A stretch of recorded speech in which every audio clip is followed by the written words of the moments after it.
اللہ کے رسول علیہ السلام خود قرآن کی آیت نہیں سمجھاتے تھے تو کسی کو آیت سمجھ میں نہیں آتی تھی. اب اللہ کے رسول نے اس کی تشریح خود کی.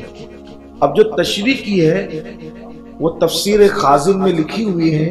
ایک کتاب ہے، بہت بڑی کتاب تفسیر کی، تفسیر خازن. اس میں یہ بات لکھی ہوئی ہے. اب اللہ کے رسول کیا فرماتے ہیں، غور سے سننے کی ضرورت ہے.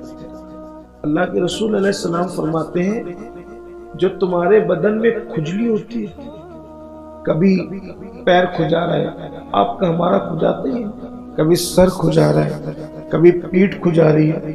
آقا فرماتے ہیں اگر بدن میں بھی کھجلی ہوتی ہے تو وہ گناہ کی وجہ سے ہوتی ہے. ہم سے کوئی گناہ سرزد ہوتا ہے تبھی ہمارا جسم کھجلاتا ہے.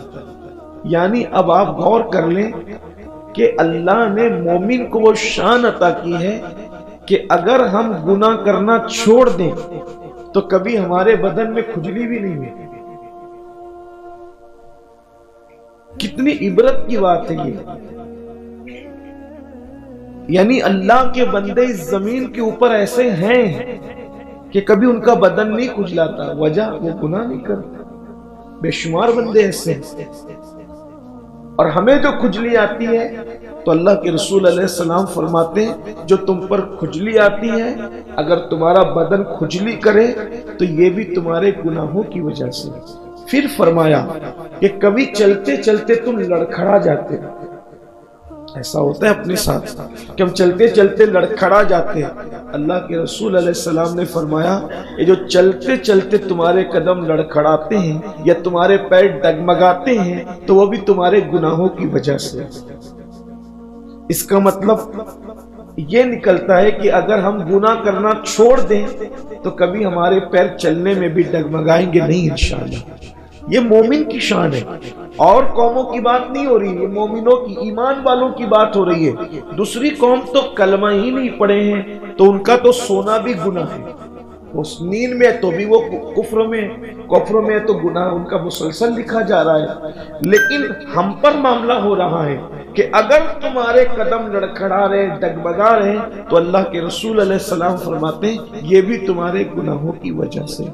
پھر فرمایا اللہ کے رسول علیہ السلام نے کہ کبھی کبھی اپنی آنکھیں نہیں پھڑکتی ہے، کبھی کبھی جسم کا حصہ نہیں پھڑکتا ہے، کبھی رگ نہیں پھڑکتی ہے، تو اس پر ہم لوگ کیا قیاس آرائیاں کرتے ہیں کہ سیدھی آنکھ پھڑکے گی تو خوشی ہوگی، الٹی آنکھ پھڑکے گی تو غم ہوگا، یہ ہوگا وہ ہوگا. یہ سب غلط سلط باتیں ہیں. اس کا اسلام سے کوئی تعلق نہیں ہے. اللہ کے رسول صلی اللہ علیہ وآلہ وسلم فرماتے ہیں یہ جو رگوں کا پھڑکنا ہے، جسم کا پھڑکنا ہے، آنکھوں کا پھڑکنا ہے، یہ بھی تمہارے گناہوں کی وجہ سے. یعنی اگر انسان گناہ کرنا چھوڑ دے تو کبھی اس کی آنکھیں بھی نہیں پھڑکے گی. آنکھ پھڑک رہی ہے، رگ پھڑک رہی ہے، جسم کا گوشت لرز رہا ہے. ایسا ہوتا ہے نا کبھی کبھی جسم میں لرزہ سا طاری ہوتا ہے، تو گویا کہ یہ ایک زلزلہ ہے. ہمارے جسم کا ایک زلزلہ ہے. جیسے زمین میں زلزلے آتے ہیں ویسے گویا ہمارے جسم میں زلزلہ آ رہا ہے، اور یہ جو زلزلہ آ رہا ہے وہ بھی ہمارے گناہوں کے سبب سے آ رہا ہے. جسم کا یہ زلزلہ ہے. آقا فرماتے ہیں جو رگیں پھڑکتے تمہاری وہ بھی تمہارے گناہوں کی وجہ سے. حالانکہ جو زمین پہ زلزلہ آتا ہے وہ بھی ہمارے گناہوں کی وجہ سے آتا ہے. اللہ تعالیٰ فرماتا ہے کہ زمین میں اور سمندروں میں جو فساد پیدا ہوتا ہے وہ بھی تمہارے گناہوں کی وجہ سے پیدا ہوتا ہے. تو زلزلہ آنے کی وجہ حدیث پاک میں یہ ہے، 1450 سال پہلے حضور نے بتایا زلزلہ کیوں آتا ہے. اللہ کے رسول علیہ السلام کے فرمان کا مفہوم ہے کہ جیسے انسان کے جسم میں نسیں ہیں ویسے زمین کے اندر بھی نسیں، اور وہ ساری نسیں ایک فرشتے کے ہاتھ میں، پوری دنیا کی زمین کی نسیں ایک فرشتے کے ہاتھ میں دے دی گئی ہے. جب وہاں کے لوگ زیادہ گناہ کرتے اور اللہ جلال میں آتا ہے، ان پہ ناراض ہوتا ہے اور فرماتا ہے کہ اس علاقے میں زلزلہ کر، تو وہ وہاں کی نس پکڑ کے، رگ پکڑ کے ہلکا سا جھٹکا دے دیتا ہے تو زمین میں زلزلہ آنے لگتا ہے. یہ بھی گناہوں کی وجہ سے. ہمارے لیے بہت سوچنے اور سمجھنے کی بات ہے کہ ہمارے جتنے مسائل ہیں ان کا تعلق ہمارے ہی اپنے عمل سے. آگے چلیے، ابھی وہ روایت ختم نہیں ہوئی جو اللہ کے رسول اس آیت مبارکہ کے ضمن میں صحابہ کو سمجھا رہے ہیں کہ آنکھوں کا پھڑکنا، تمہارا چلتے چلتے ڈگمگا جانا،